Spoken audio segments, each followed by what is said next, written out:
this is our next graph of example 1, and I just want to take the time to digest this visually for a second.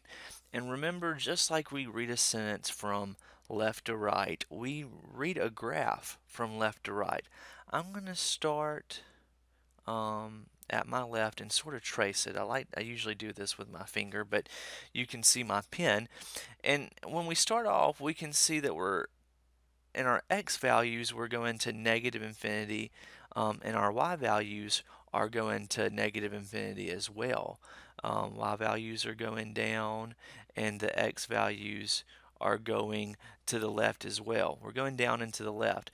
That doesn't really matter. What I want you to see is that we are increasing. Our y values are getting larger. Okay? Our y values get larger and then they stop getting larger at that x value of negative 8. Okay? While I'm decreasing, I'm going to do a different color. So I'm still reading from left to right, but as I'm traveling from the x value of negative 8 to negative 6, you can see that that y value is decreasing. The increasing and the decreasing, we really look at what's happening in the y values, and we use the x values to describe that.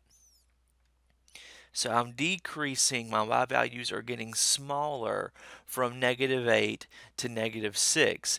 Now, once I get to negative 6, something happens. And let's try to use maybe black for that. Okay, something happens and my y values do nothing. They do nothing at all as I travel from negative 6 to negative 3 on my x-axis. But once I get past negative 3 on my x-axis and I continue going from the left to the right, once I go from negative 3 to negative 2 on the x-axis, those y values are getting larger again. And then as I keep reading from left to right, and I go from negative 2 and just keep going to infinity, those y values don't grow at all. So let's notate this that we see happening graphically. Now you can see in that light green that I traced the graph with that my graph was increasing. Those y values were getting larger.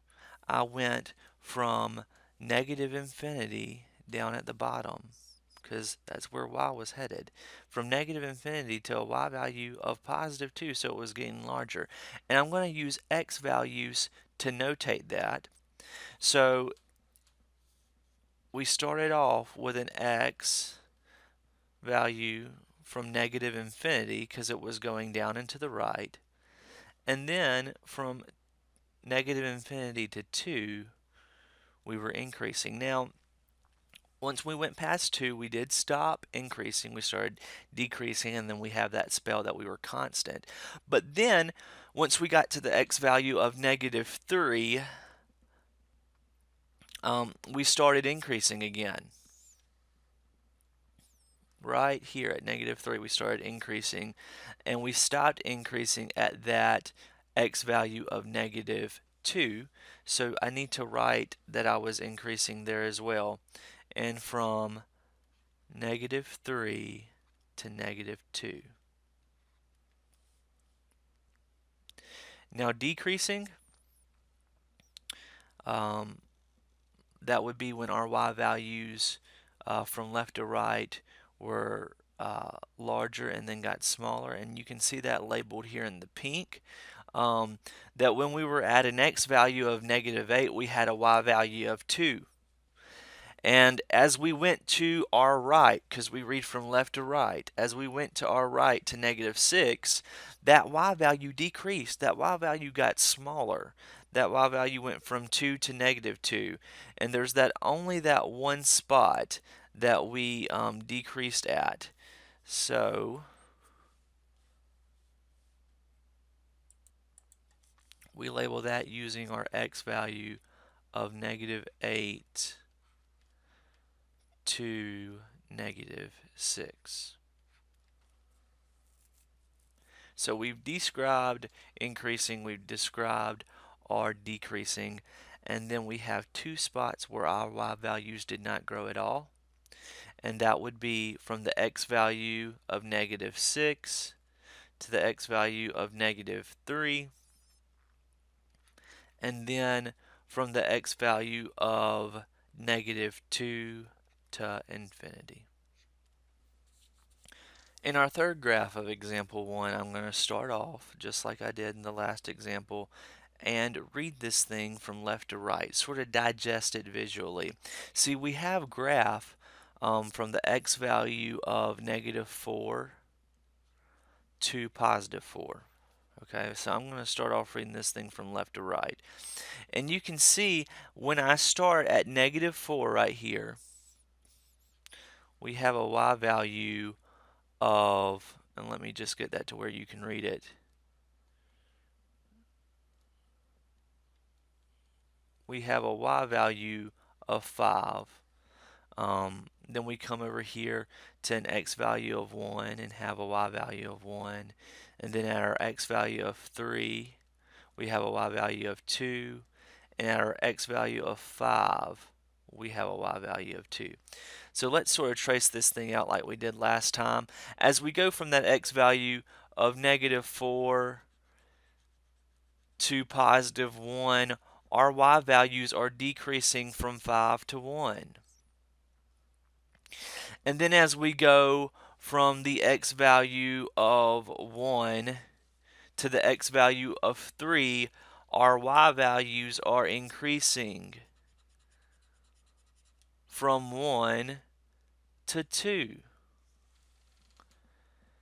And then as we move past that x value of 3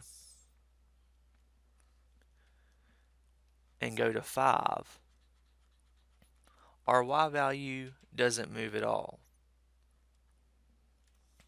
So to describe what is happening as far as increasing and decreasing, we're only increasing from -4,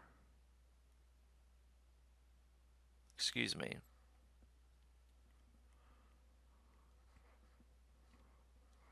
we're only increasing from +1 to +3, right here in the middle. And then we decrease from the x value of -4 to the x value of 1, that green part, and then we're constant from the x value of 3 to the x value of 5. So again, we can visually see the increasing and decreasing. I like to think of it as falling off and climbing a mountain. Because see that green part that you see on your screen, that's like walking down a mountain, okay? And you're decreasing in height. And you see that with your y-axis, but you describe that change using the x-axis. So that decrease that you see, the light green, we have to say that that happens from the x value of -4 to 1 and so forth, with the increase from 1 to 3 and being constant from 3 to 5.